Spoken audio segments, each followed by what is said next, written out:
कोई कर्ज चढ़ गया, कोई परीक्षा में फेल हो गए, कोई बिजनेस में फेल हो गए, किसी ने अपमान कर दिया, कोई रिश्ते टूट गए, तो लोग आत्महत्या करने को तैयार हो जाते हैं, मरने मारने को तैयार हो जाते हैं। ऐसा करने से क्या, निपट जाएंगे उस झंझट से, वो और बढ़ेगा। क्यों? आत्मा शाश्वत वस्तु है, आत्मा मरता नहीं। 8 कर्मों के द्वारा ज्ञानावरण, दर्शनावरण, वेदनीय, मोहनीय, आयु, नाम, गोत्र, अंतराय कर्मों के बंधन होते रहते हैं और नया आयुष्य मिलेगा, नई पर्याय मिलेगी, नई जगह फिर जन्म लेना होगा, फिर नए सिरे से जंजाल। ये सुना रहे थे संप्रभ, 2 बच्चे, 2 किशोर परीक्षा में फेल हो गए, बोर्ड की परीक्षा में, 10वीं की परीक्षा में फेल हो गए। तो जैसे आम तौर पर आत्महत्या की योजना बनाते हैं तो वो भी बनाने लगे कि यार मम्मी पापा इतना डांटते हैं, स्कूल में भी बहुत बेइज्जती हो गई और पूरा साल बिगड़ गया, अब हमें आत्महत्या कर लेना चाहिए। एक ने जोर देकर के कहा कि हमें तो आत्महत्या कर लेना चाहिए, हमें जीने का क्या अधिकार है, हम अपने मम्मी पापा की भावनाएं पूरी नहीं कर पाए। ऐसे ही लिखते हैं ना वो सुसाइड नोट कि सॉरी मम्मी पापा, हम आपकी भावनाएं पूरी, आपके अरमानों पर खरे नहीं उतरे। अरे अकेले एक चीज में फेल होने से फेल हो गए क्या? और अरमान एक ही क्यों रखते हैं माँ बाप? और भी तो सबसे बड़ी चीज तो है कि संतान तो है कम से कम, जिसके घर में एक ही बेटा हो और वह भी किसी एक्सीडेंट का शिकार हो जाए, आत्महत्या कर ले, तो उस परिवार का दुख हो, उसका कष्ट आप जानते हैं भाई। जब तक वह उस तरह के माहौल में है तो दुख होने ही वाला है। कोई सम्यक दृष्टि हो, कोई वीतरागी हो तो बात अलग है, वरना एक ने जोर दे के कहा कि हमें आत्महत्या कर लेना चाहिए, चलो हम जाके मर जाते हैं। दूसरे ने कहा चुप बे पगले, मर तो जाते हैं लेकिन मरने के बाद फिर से जन्म लेना पड़ेगा और फिर से नर्सरी से चालू करना पड़ेगा, फिर से। अब 10 साल इसी जीवन में, इस बार 10वीं क्लास तक आते आते कितनी मार खाई, कितना अपमान झेला, और फिर अगर मर गए तो नर्सरी से। इसमें तो एक ही साल बिगड़ा, अगले भाव के बारे में सोचेंगे तो अपने पूरे 10-15 साल वापस बिगड़ेंगे। सुनने में थोड़ा सा मनोरंजन लगता है, लेकिन सच्चाई यही है कि नए से शुरुआत होगी। जो आपके लेन देन हैं, जो आपके कर्जे हैं, जो आपके विकल्प हैं, विकल्प यहीं तोड़ो, कसाई यहीं मिटाओ। जब तक देह में आत्मबुद्धि करोगे तब तक कसाएं रहेंगी। जब को उस देखिए होता क्या है, हम अपने शरीर को भी आत्मा मानते हैं और उसके शरीरधारी को भी आत्मा सहित देह और आत्मा एक ही ऐसा मानते हैं, और फिर भिड़ते रहते हैं। स्त्री को स्त्री मानते हैं, युवा को युवा मानते हैं, व्यवहार में ऐसा माना जाएगा, लेकिन तत्व दृष्टि से देखें तो ना कोई युवा होता है, ना कोई बूढ़ा होता है, ना कोई स्त्री है, ना कोई पुरुष है। ये तो सब पुद्गल की, ना हम बालो न वृद्धो हम, ना युवैतानि पुद्गले। मैं तो इनसे भिन्न एक ज्ञान घन चेतन आत्मा हूं। ऐसे विचार करते हैं कभी? बोलो बागड़ वालों, ऐसे सोचते हैं कभी? बस एक एक बाल की रक्षा करो, खाल की रक्षा करो, शरीर की रक्षा करो, खाओ पियो मस्त रहो, इससे कुछ नहीं होगा। इससे तो एक ही पर्याय का भला होगा, लेकिन आत्मा का भला करना है तो तत्व को जानना होगा। देहे स्वबुद्धिरात्मानम युनक्ते तेन निश्चयात् स्वात्मन्येवात्मधि तस्मात् वियोजति देहिनम। जो बहिरात्मा है वह आत्मा और देह को एक मान के चलता है। जिसने मुझे गाली दी, किसने गाली दी? ये मेरा दुश्मन। कौन? जिस शरीर वाले को देखते हैं। वह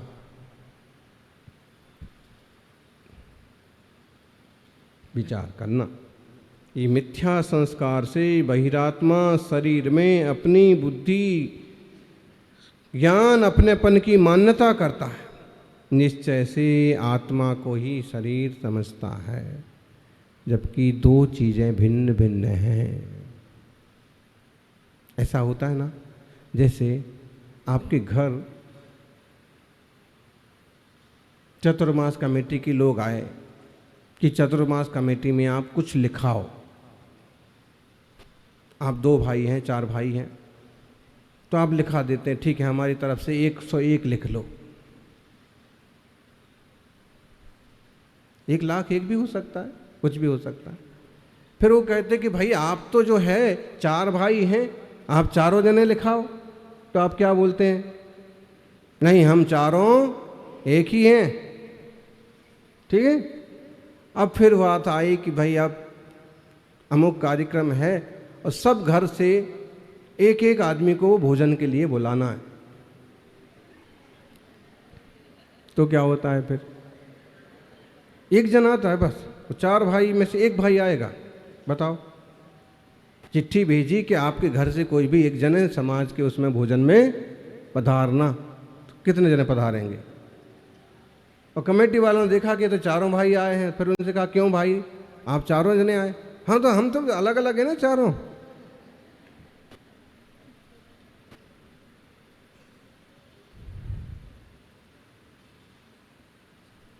जब कुछ पाने की बारी आती है तो लेने के लिए अलग अलग हो जाते हैं, और जब देने की बारी आती है तो एक हो जाते कि सब मिलके एक देंगे। ऐसे ही समझो, आत्मा के बारे में समझो। जब कुछ पाने की बारी आए ना तो अलग अलग हो जाओ। सम्यक दर्शन पाने की बारी आ रही है, सम्यक ज्ञान पाने की बारी आ रही है, सम्यक चारित्र पाने की बारी आ रही है, रत्नत्रय और अनंत गुणों को पाने की बारी आ रही है। अलग अलग हो जाओ, कह दो शरीर अलग है और आत्मा अलग है। जब देने की बारी आए,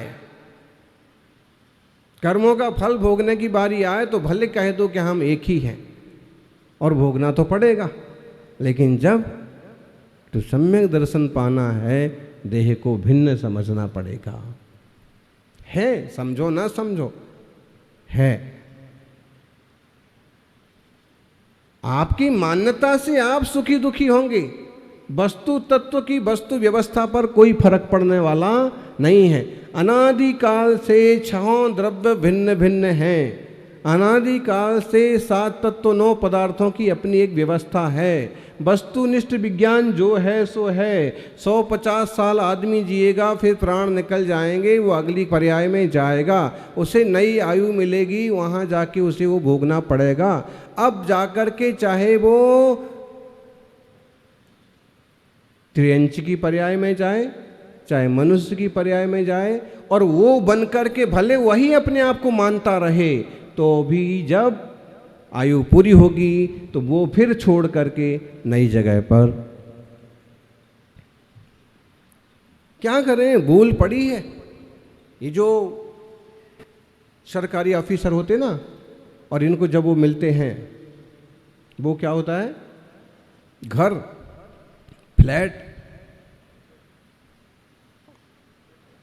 क्वार्टर, और उसमें ऐसे विकलम एक में एक हो जाते हैं, और इतना इतना रत्ती रत्ती उसको सजाएंगे, पुतवाएंगे, कुछ तो कई बार अपने ही यहाँ जेब से ही खर्च करके और सही करवाएंगे।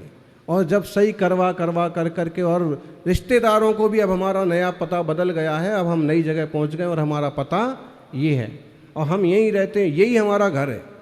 सब कुछ जब तक उनने मान मून करके पक्का किया, तब तक ट्रांसफ़र ऑर्डर आ गया आपके लिए। अब राजस्थान से गुजरात,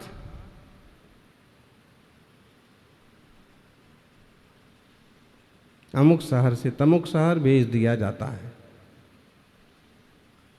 अब ये छोड़ के आपको जाना पड़ेगा, बड़ी तकलीफ से छोड़ेंगे, मेरा घर मेरा घर मेरा घर। वो आपका घर था क्या?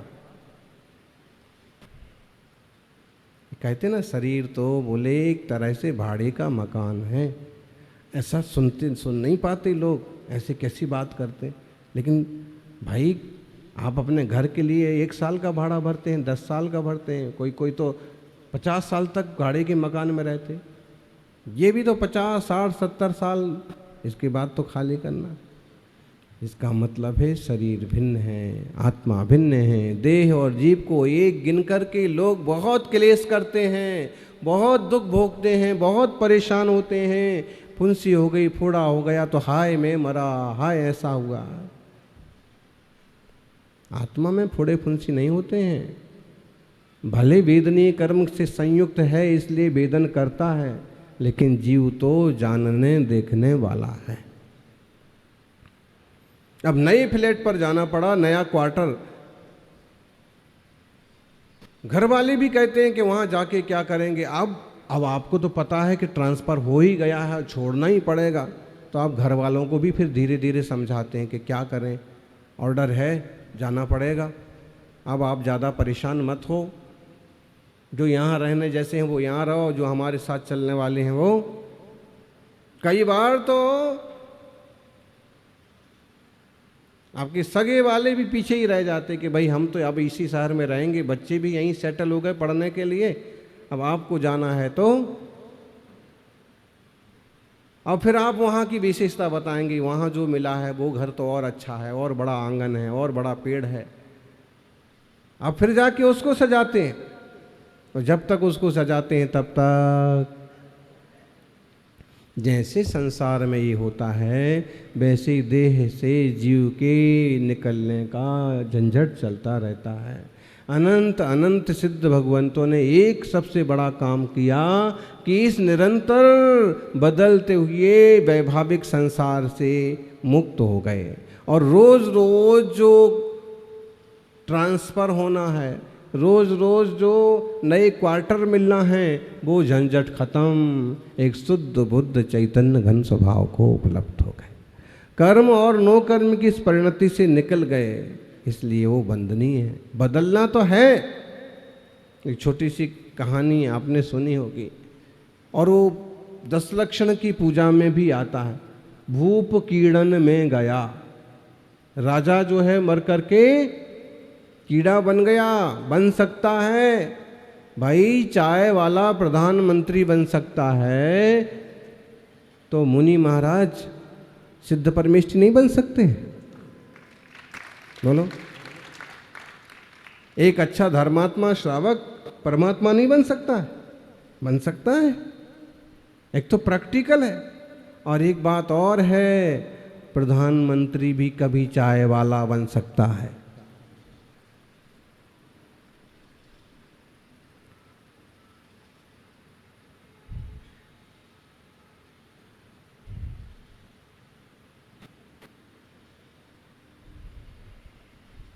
ऐसे किस्से भी हैं, ऐसी घटनाएं भी हैं। अमीर से अमीर और बड़े पदों पर रहने के बाद भी वो वक्त आ गया कि वो सिंहानिया परिवार का पिछले साल तमाशा चला था ना, हैं? विजयपत सिंहानिया, और दूसरा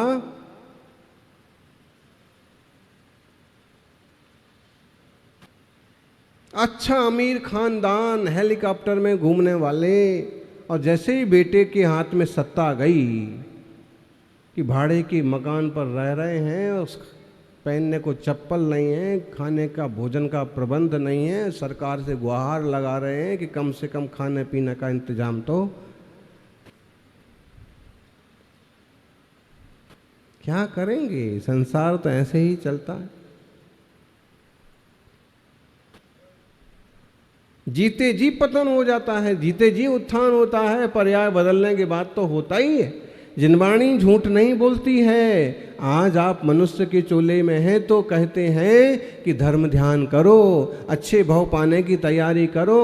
अगर खोटा आश्रय बंद हो गया तो नरक त्रियंच में जाकर के जिंदगी भर रखड़ना पड़ेगा।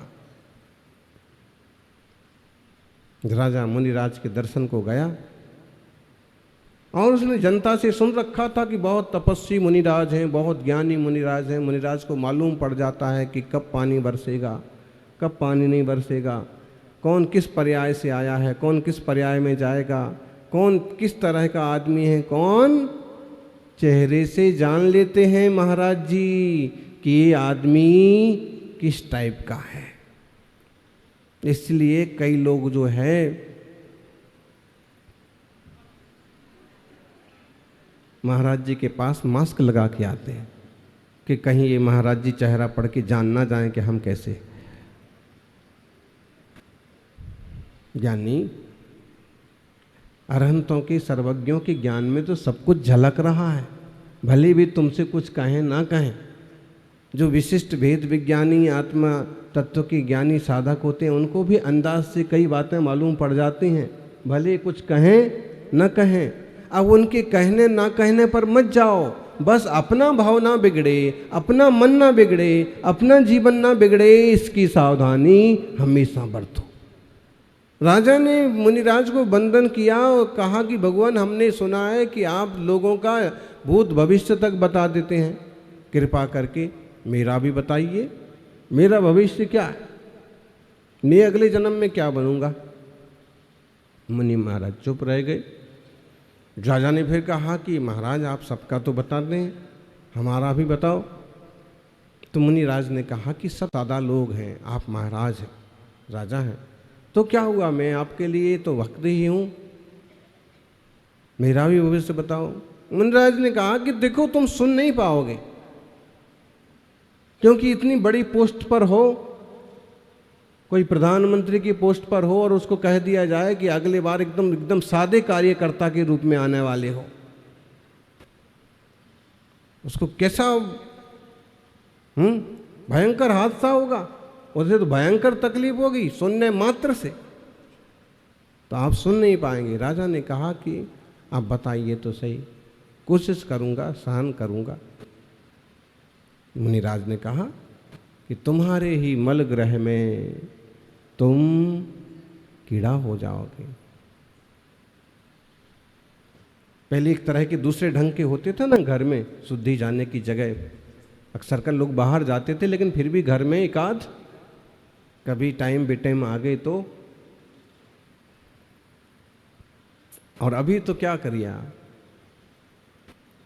अभी तो घर में भंडार गृह,